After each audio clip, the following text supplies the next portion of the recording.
Dear friends, आज हम बात करेंगे अवयव की। क्लास 12 के मैथ का चैप्टर 3 है अवयव। कौन सा है? अवयव। अवयव होता क्या है, सबसे पहले इसके बारे में बात करेंगे। आपके लिए सबसे पहले नया टॉपिक है अवयव। तो अवयव होता क्या है? अवयव होता है कि संख्या, कोई भी संख्या दे रखी है हमें, क्या दे रखी है? कोई भी संख्या दे रखी है, तो उन संख्याओं को संख्या दे रखी है या कोई अवयव दे दे, तो उनको व्यवस्थित क्रम में जो जमाने की प्रक्रिया उसी को हम क्या कहते हैं? अवयव कहते हैं। अब व्यवस्थित क्रम में कैसे जमाते हैं? ठीक है, संख्या या अवयवों को आयताकार सारणी के अंदर, आयताकार सारणी के अंदर व्यवस्थित रूप से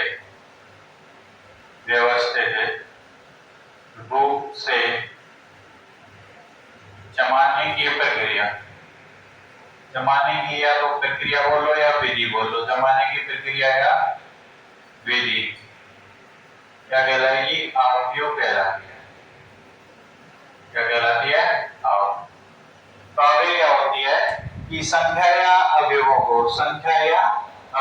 को हमें क्या करना है? आयताकार सारणी के अंदर दर्शाना है। तो अवयव होते हैं, इनके चिन्ह किस तरीके से होते हैं? या तो इस तरीके से दर्शा सकते हैं इसको, या फिर इस तरीके से डबल पैरेलल लाइन से दर्शा सकते हैं, और तीसरा होता है इस तरीके की सारणी।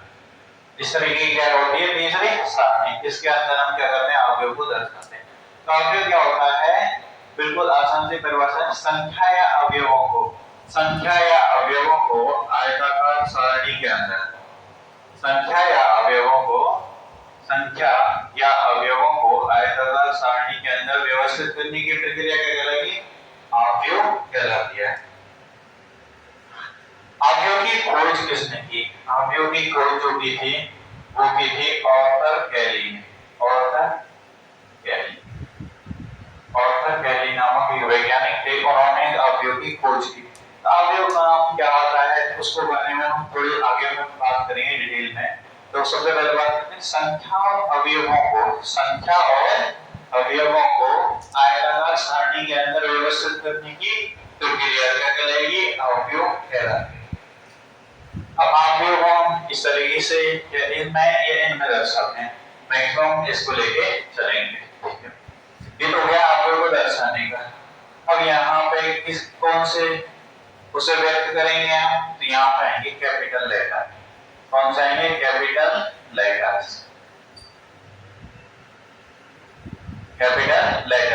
अंग्रेजी वर्णमाला के कैपिटल लेटर से हम अवयव को दर्शाएंगे। अंग्रेजी वर्णमाला के कैपिटल लेटर्स के द्वारा हम अवयव को क्या करेंगे? दर्शाएंगे। अब हमने बात की संख्या या अवयवों को, तो संख्या या अवयव होते क्या है? पहले संख्या क्या होती है, अवयव क्या होती है, इनके बारे में जानेंगे। संख्या या अवयव, तो जब अवयव का निर्माण करते हैं, किसका निर्माण करते हैं? अवयव का। अवयव के निर्माण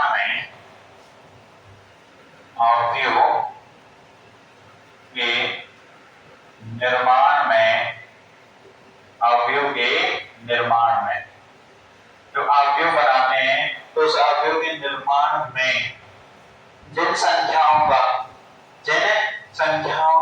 उपयोग किया जाता है, अवयव के निर्माण में जिन संख्याओं का प्रयोग किया जाता है,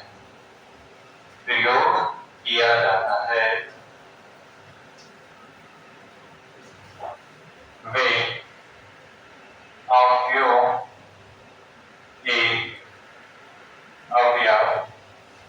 या प्रविष्टि कहलाते हैं। अभी तक दो परिभाषा आई हैं। एक तो सबसे पहले अवयव के बारे में, अवयव क्या होती है? संख्या या अवयवों को आयताकार सारणी के रूप में दर्शाने की प्रक्रिया क्या कहलाएगी? अवयव कहलाएगी। और दूसरी आई है अवयव के अवयव या प्रविष्टि क्या होती है? यहाँ अवयव आए हैं, वो अवयव क्या होते हैं जो आपके निर्माण में काम में आते हैं। जैसे अवयव को अंग्रेजी में मान लेते बड़े लेटर से दर्शाया जाता है। तो कोई अवयव ए बराबर इस तरीके से है 1 2 3 5 6 4, यह अवयव हो गया। या कोई अवयव बी इस तरीके से मान लेते हैं हम 2 3 4 2 5 6, ये अवयव हो गए। ये क्या हो गए? अवयव हो गए। ये हमारे क्या हो जाएंगे? अवयव हो जाएंगे। अब बात आती है अगले जो लेके चलते हैं अवयव की कोटि। अवयव की कोटि, अवयव की कोटि। अवयव की कोटि क्या होती है? आगे बात करेंगे अवयव की कोटि। तो अवयव की कोटि क्या होती है? कोई भी अवयव जो हमें दे रखा होता है ना, कोई भी अवयव दे रखा होता है तो उसमें दो चीज होती है, एक तो होती है पंक्ति, एक होते हैं स्तंभ। देखिए तो बताइए ये क्या है? ये एक तरीके से पंक्ति हो जाएंगे और स्तंभ क्या होते हैं? इस तरीके से पिलर होते हैं। स्तंभ तो पिलर की तरह होते हैं और ये क्षैतिज लाइन में होती है, वो क्या होती है? पंक्ति। ये क्षैतिज लाइन में ये क्या कहलाएंगी? पंक्ति। क्या कहलाएंगी? पंक्ति। ये भी क्या कहलाएंगी? पंक्ति। और ये भी क्या कहलाएगी? पंक्ति। ये क्या कहलाएंगी? पंक्ति। तो क्षैतिज लाइन में जो होती है वो होती है पंक्ति। क्या होती है? पंक्ति। और जो ऊर्ध्वाधर लाइन में होती हैं वो क्या होंगे? स्तंभ। वे क्या होंगे? स्तंभ। जैसे ये भी क्या हो जाएगा? एक स्तंभ। पंक्ति को लिखते हैं हम रो, पंक्ति को क्या लिखते हैं? रो। स्तंभ को लिखते हैं कॉलम। ठीक है, तो रो इसको आर से दर्शाएंगे। किससे? आर से। स्तंभ को किससे दर्शाएंगे? सी से। एक पंक्ति को क्या बोलते हैं? रो। स्तंभ को बोलते हैं कॉलम। तो पंक्ति को आर से, स्तंभ को सी से। अब ये देखिए कौन सी पंक्ति है? पहली पंक्ति तो R1। ये कौन सी पंक्ति है? दूसरी तो R2। ये कौन सी पंक्ति है? तीसरी की हो जाएगी R3। ऐसे स्तंभों पर बात करते हैं, स्तंभों पर बात करते हैं। बताइए ये कौन सा स्तंभ है? पहला स्तंभ C1। ये कौन सा स्तंभ है? दूसरा, इसको बोलेंगे हम C2। कोई भी अवयव जो होता है उसमें पंक्ति और स्तंभ होते हैं। अवयव में क्या होती है? पंक्ति और स्तंभ। ठीक है, पंक्ति क्षैतिज लाइन को पंक्ति बोलते हैं, क्षैतिज लाइन को क्या बोलते हैं? पंक्ति। और स्तंभ क्या होता है? एक पिलर की तरह होता है, पिलर को भी हम स्तंभ भी बोलते हैं। ठीक है, ये हो गया यहाँ से। तो अवयव की कोटि क्या होती है? अवयव की कोटि होती है किसी भी अवयव के पंक्ति और स्तंभों का गुणनफल। पंक्ति तथा स्तंभों का गुणनफल। किसी भी अवयव के पंक्ति तथा स्तंभों का गुणनफल। पंक्ति तथा स्तंभों का गुणनफल। पंक्ति तथा स्तंभों का गुणनफल क्या कहलाएगा? Order of A matrix. Order of A matrix यानी किसी भी अवयव के पंक्ति तथा स्तंभों का जो गुणनफल होगा, पंक्ति और स्तंभों का क्या होगा? गुणनफल होगा, वही क्या कहलाएगा? अवयव की कोटि। अवयव की कोटि। अब मुझे बताइए ये अवयव है, ठीक है, इसमें कितनी पंक्तियां हैं? एक पंक्ति, दो पंक्ति, तीन पंक्ति। कितनी पंक्तियां? तीन। स्तंभ कितने? एक स्तंभ, दो स्तंभ, 3/2। इसको बोलेंगे इस तरीके से बोलते हैं 3/2। 3/2। अवयव की कोटि क्या होगी? पंक्तियों की, किसी भी अवयव के पंक्ति तथा स्तंभों का गुणनफल। पंक्ति तथा स्तंभों का गुणनफल अवयव की होती है कोटि। और इसमें स्टार्ट में लिखेंगे, इसमें पंक्ति पहले लिखी जाती है।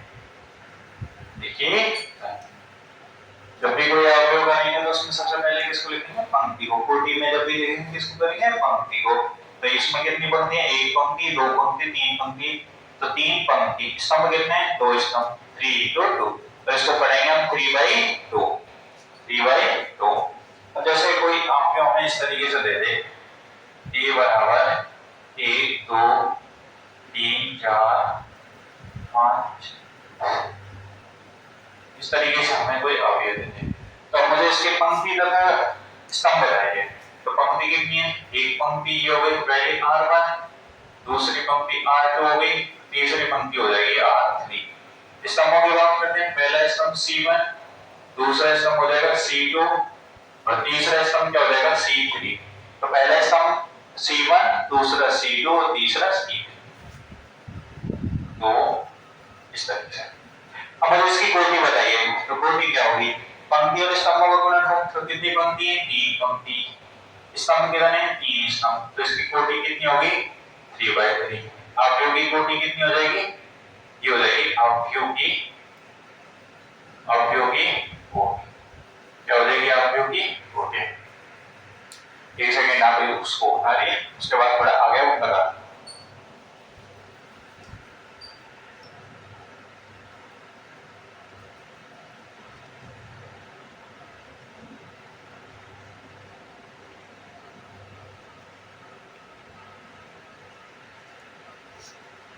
क्या हो जाएगी, अवयव की कोटि, अवयव की कोटि। तो जैसे इस तरीके से देते हैं, ये बराबर 3 4 7 8 2 1 3 5। इस अवयव की हमसे कोटि पूछे, इस अवयव की क्या पूछे हमसे, कोटि। तो कोटि क्या होगी, पंक्तियों की संख्या। तो पहले गिनेंगे, पहली पंक्ति, दूसरी पंक्ति। देखो ये पहली पंक्ति हो जाएगी R1, दूसरी पंक्ति हो जाएगी R2, तीसरी हो जाएगी R3 और चौथी हो जाएगी R4। अब आगे बात करते हैं स्तंभों की। तो ये कितना स्तंभ, पहला स्तंभ C1, दूसरा स्तंभ हो जाएगा C2। पहला स्तंभ C1, दूसरा स्तंभ हो जाएगा C2। तो स्तंभ हो जाएगी, पंक्ति कितनी है, 1 2 3 4, तो 4/2। ये क्या हो जाएगी, इस अवयव की कोटि हो जाएगी। अब ये सामने करें, a बराबर 5 3 2 x y 2 l m। इस अवयव की कोटि बताइए, इस अवयव की कोटि बताइए। तो मैं अवयवों से मतलब नहीं कि अवयव क्या आ रहा है क्या नहीं आ रहा, संख्या अवयव कुछ भी आ सकता है इसमें, ठीक है। तो यहाँ पे देखेंगे, पहली पंक्ति, दूसरी पंक्ति, कितनी पंक्ति है, 2। तो पंक्ति कितनी हो जाएगी बेटा, 2। पहला स्तंभ, दूसरा, तीसरा, चौथा, 2/4 क्या हो जाएगी, इसकी कोटि हो जाएगी। तो अवयव की कोटि निकालने से इनकी पंक्तियों की संख्या, पंक्तियों की संख्या इंटू पंक्तियों की संख्या इंटू स्तंभों की संख्या क्या कहलाएगी, अवयव की कोटि कहलाएगी। तो अब तक हमने पढ़ा अवयव की परिभाषा। अवयव की परिभाषा, सबसे पहले अवयव होता क्या है, कि संख्या या अवयवों को आयताकार सारणी के अंदर व्यवस्थित रूप से दर्शाने की प्रक्रिया क्या कहलाएगी, अवयव कहलाएगी। ठीक है, अवयव के बाद हमने अवयव के अवयव पढ़े, जो अवयव को निर्माण में काम आते हैं। ये 5 हो गया, ये y 2 l m x, सारे के सारे क्या अवयव के अवयव हैं। उसके बाद हमने अवयव की कोटि पढ़ी, अवयव की कोटि पढ़ी। अब आगे हम पढ़ेंगे अवयव की कोटि पढ़ी। जैसे a बराबर एक अवयव है, ये ले लें हमने अवयव a11 a12 a13 a21 a22 a23 a31 32 33, इस तरीके से am1 n1 am2 n2 am3 n3, इस तरीके से ये रहता है। तो मैंने अब इसमें आंसर पूछे, इसमें हमसे क्या पूछे कि a11 क्या है। यहाँ पे कहे कि अवयव दे रखा है m/n कोटि का, m/n हमें तो कोटि को बाद में डिफाइन करेंगे। पहले हमें ये बताइए इस अवयव में, इस अवयव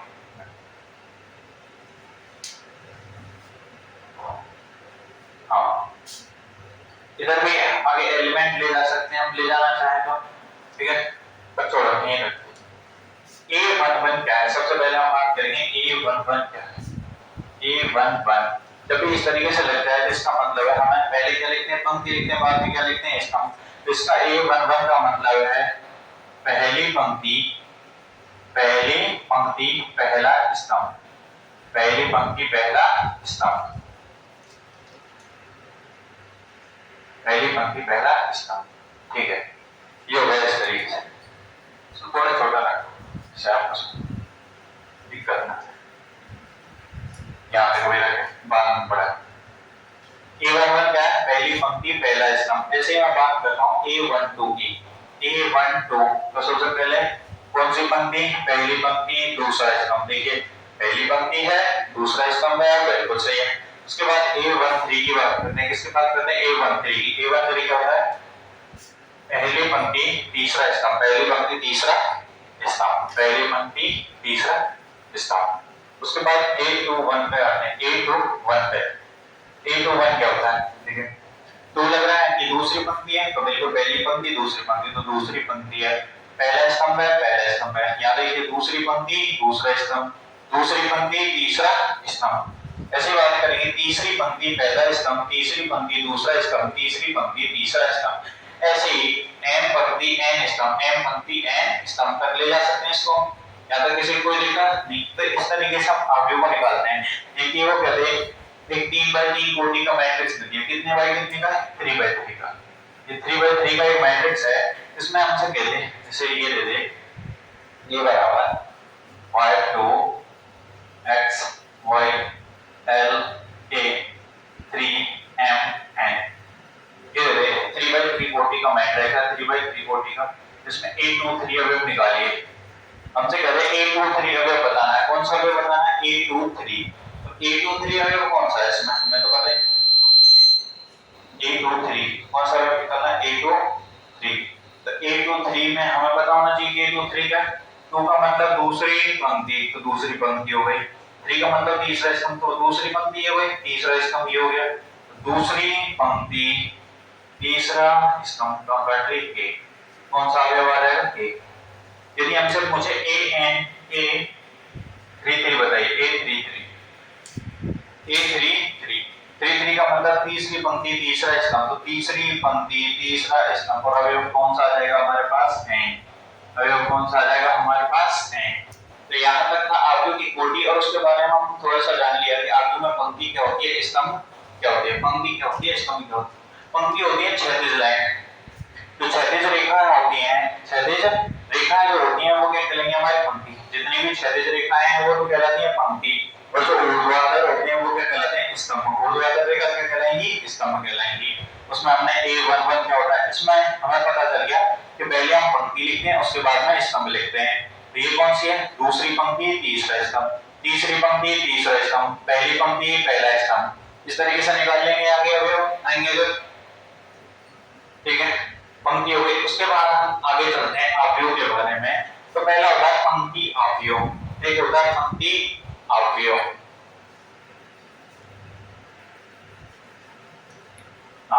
अब आगे बात करते हैं अवयव में। सबसे पहले बात करेंगे पंक्ति अवयव की। इसकी बात करेंगे पंक्ति अवयव की। पंक्ति अवयव क्या होता है? पंक्ति अवयव ऐसा अवयव जिसमें केवल एक पंक्ति हो। ऐसा अवयव, ऐसा अवयव जिसमें केवल एक पंक्ति हो, जिसमें एक पंक्ति हो, एक पंक्ति हो। स्तंभ कितने होने चाहिए? स्तंभ कितने भी हो, स्तंभ उसमें क्या होने चाहिए? कितने भी हो। इनकी कोई भी अवयव इस तरीके से होना चाहिए A I J, जहां पे जहां I is equal to 1। I का मान कितना होना चाहिए? 1 होना चाहिए। J का मान कितना भी हो सकता है, ये इस तरीके से होना चाहिए कोई भी अवयव।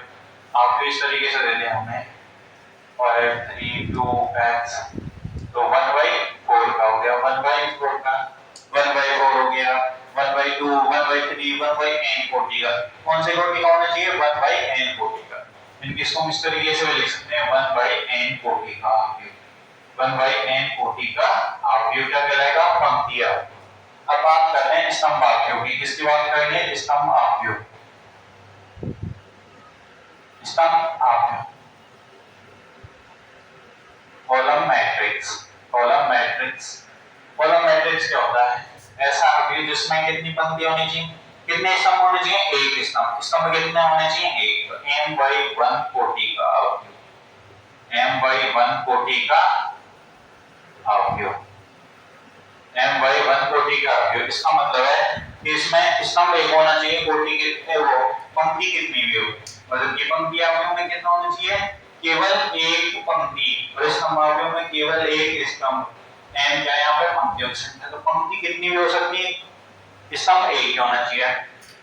जैसे a इज इक्वल टू 2 3 5 6 10, तो कितनी हो गई पंक्ति कितनी है इसमें, पंक्ति कितनी है इसमें 5, पंक्ति कितनी है इसमें 1 2 3, सॉरी यहाँ पर थोड़े से मिस्टेक हो गया था।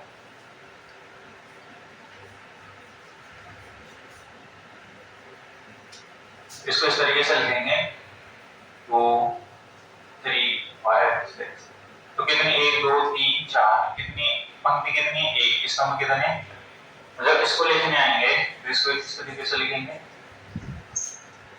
इसको ऐसे लिखेंगे इसमें।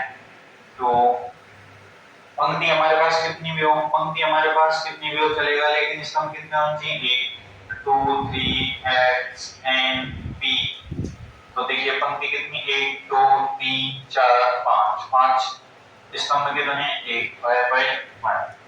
और यहाँ पर देखिए पंक्ति कितनी है एक, स्तंभ कितने 1 2 3 4। उस शुरू में थोड़ा सा मिस्टेक हो गया इस तरीके से। तो पंक्ति अवयव, स्तंभ अवयव। इसके बाद आता है हमारे पास वर्ग अवयव। कौन सा अवयव, वर्ग अवयव, वर्ग अवयव, इसको बोलेंगे हम स्क्वायर मैट्रिक्स, स्क्वायर मैट्रिक्स। वर्ग अवयव क्या होता है, ऐसा अवयव जिसकी कोटि n by n हो, n by n हो, इनकी जितनी पंक्तियों की संख्या होनी चाहिए उसमें उतने ही क्या होना चाहिए, जितनी पंक्तियों की संख्या होगी उतने ही स्तंभों की संख्या होगी। इनकी पंक्ति और स्तंभों की संख्या समान समान होगी, कौन सा अवयव कहलाएगा, वर्ग अवयव। कौन सा अवयव कहलाएगा, वर्ग अवयव। वर्ग अवयव के बाद हमारे पास आता है शून्य अवयव। कौन सा, शून्य, शून्य अवयव, शून्य अवयव, इसको बोलेंगे हम जीरो मैट्रिक्स, जीरो मैट्रिक्स। इसके एग्जांपल में जैसे a बराबर इस तरीके से 2 3 4 2 बाई 2, पंक्ति और स्तंभों की संख्या क्या होनी चाहिए, समान होनी चाहिए, क्या कहलाएगा, वर्ग अवयव। अब बात करते हैं शून्य अवयव की, इसकी शून्य अवयव की। ऐसा वर्ग अवयव, एक ऐसा अवयव जिसमें सभी अवयव क्या होने चाहिए, जीरो होने चाहिए। शून्य अवयव एक ऐसा अवयव जिसमें सभी अवयव क्या होने चाहिए, जीरो होने चाहिए। जैसे इस तरीके से a बराबर ये देते 0 0 0, ये हो गया, ये a बराबर ये देते, तो ये सारे के सारे कौन से हो जाएंगे, शून्य अवयव। कौन सा अवयव, शून्य अवयव। कौन सा अवयव हो जाएंगे, शून्य अवयव। शून्य के बाद आता है एक आता है विकर्ण अवयव। शून्य के बाद आता है विकर्ण अवयव। तो विकर्ण अवयव जिनके बारे में हम अगली क्लास में चर्चा करेंगे। यहाँ पे हमने अवयव के बारे में जाना, अवयव के बारे में, ठीक है। क्या पढ़ा सबसे पहले, अवयव होता क्या है, अवयव क्या होता है, अवयव होता है कि संख्या या अवयवों को, संख्या या अवयवों को आयताकार, संख्या या अवयवों को आयताकार सारणी के अंदर जमाने की प्रक्रिया व्यवस्थित रूप में अवयव कहलाएगी। अवयव को दर्शाएंगे किससे, कैपिटल लेटर से, किससे, कैपिटल लेटर से, अंग्रेजी वर्णमाला के। उसके बाद हम बात करते हैं अवयव के अवयव। अवयव के अवयव क्या होते हैं, अवयव के अवयव क्या होते हैं, जो हम अवयव के निर्माण में जिन संख्याओं का उपयोग करते हैं, जिन संख्याओं का प्रयोग करते हैं वो क्या कहलाएंगे, अवयव के अवयव। अवयव का प्रविष्टि, अवयव या प्रविष्टि, एलिमेंट और इंक्रीज, एलिमेंट और इंक्रीज। उसके बाद हम बात करते हैं अवयव की कोटि की, ऑर्डर ऑफ मैट्रिक्स। अवयव की कोटि क्या होती है, तो पंक्ति और स्तंभों की, पंक्तियों की संख्या इनटू स्तंभों की संख्या कहलाएगी अवयव की कोटि कहलाएगी, ऑर्डर ऑफ ए मैट्रिक्स। उसके बाद हमने पढ़ा था पंक्ति, पंक्ति अवयव, ऐसा अवयव जिसकी केवल कितनी पंक्ति होनी चाहिए, एक पंक्ति, कितनी पंक्ति होनी चाहिए, एक। और स्तंभ अवयव, ऐसा अवयव जिसकी कितने स्तंभ होने चाहिए, एक स्तंभ। वर्ग अवयव जिसके पंक्ति और स्तंभों की संख्या बराबर हो, पंक्ति और स्तंभों की संख्या बराबर हो, यानी n by n कोटि का होना चाहिए। शून्य अवयव जिसके सारे के सारे अवयव शून्य हो, कोटि कोई से भी हो सकती है, n by n कोटि का होगा, या तो वर्ग अवयव भी हो सकता है, आयताकार अवयव भी हो सकता है, उसमें कोई दिक्कत नहीं है। शून्य अवयव में सारे के सारे अवयव कैसे होंगे, शून्य होंगे। इतना हमने अभी तक इसके बारे में पढ़ा है। अब हम बात करेंगे अवयव में अवयव कितने होते हैं, अवयव कितने होते हैं। तो जब अवयव निकालेंगे ना वो हम कोटि से निकालेंगे। जैसे किसी अवयव की कोटि 2/2 है तो इसके अवयव जो होंगे ना वो होंगे 2 गुणा 2 यानी 4। काउंट कर लो 1 2 3 4। जैसे इसकी कोटि कितनी है 1/4, तो इसमें 4 अवयव होंगे, 4 गुणा 1 करेंगे कितना आएगा 4। इसमें 4 अवयव होंगे, 1 2 3 4। ऐसे इसमें देखिए 5/1 है तो कितना है 5, तो अवयव कितनी 1 2 3 4 5। इसकी प्रोडक्ट देखिए 1 2 2/3 का है, टोटल कितने 6। तो यहाँ पे 6 अवयव 1 2 3 4 5 6। तो अवयव कैसे निकालते हैं, किसमें अवयव होंगे, तो उसके पंक्ति और स्तंभों की संख्या का गुणनफल। पंक्ति तथा स्तंभों की संख्या का गुणा करने पर जो प्राप्त होगी ना जो संख्या, उतने उसमें क्या होंगे अवयव होंगे, उस अवयव में उतने क्या होंगे अवयव होंगे। तो आज के वीडियो यहीं पे खत्म करते हैं। तो सबसे पहले हमने 8 अवयव के बारे में पढ़ा, और अवयव जो है वो 12th क्लास के मैथ चैप्टर 3 है। तो यहाँ पे आपको 9 to 12 तक की सारी मैथ की वीडियो मिलेगी, उसके साथ साथ जेईई एडवांस और मेंस की भी तैयारी कराई जाएगी। तो हमारे चैनल को सब्सक्राइब करें, बेल आइकन को प्रेस करें और वीडियो को लाइक करें।